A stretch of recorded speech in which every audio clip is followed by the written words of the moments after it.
જો મસ્ત વઘાર ચાલી રહ્યો છે. જો દાળ તૈયાર થઈ ગઈ. અમારા બા અને રિયાને બેયને તબિયત આજે સારી નથી એટલે ફટાફટ મેં દાળ ફ્રાય જીરા રાઈસ બનાવી નાખ્યા અને બે બેસી ગયા જમવા. અમે બે બાપ દીકરો હવે બેસવું. અમારા બેયના અલગ અલગ વઘાર બનશે. પણ આના વિશે આપણે જાણીએ હાવ વહુ પાસેથી. અને ઘણાની કમ્પ્લેન હોય છે કે વહુ પીરસતી હોય ને ખાલી કાયમ સાસુ જમતા હોય છે. તો આજે જોઈ લ્યો એ બે જમે છે ને અમે બાપ દીકરો તો હજી બાકી છીએ. કેવીક છે? બહુ સરસ થઈ છે દાળ ફ્રાય. વાતાવરણ ચેન્જ થયું ને એટલે એમને આવી ગયો છે તાવ ગઈકાલ રાતથી.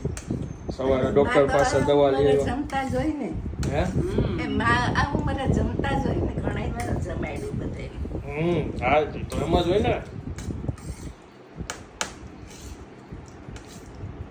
કેમ છે? કેવું લાગ્યું? બહુ મજા આવ્યું? પાપડ છાસ ભગવાનની મહેરબાની છે. એ બધું સરસ જમવાનું સરસ મળે છે. અને આવડે છે આ ગોગાવને થોડું ઘણું આવડે છે બધું. શોખો બધું. હા એકદમ રેડી. માંદા પડા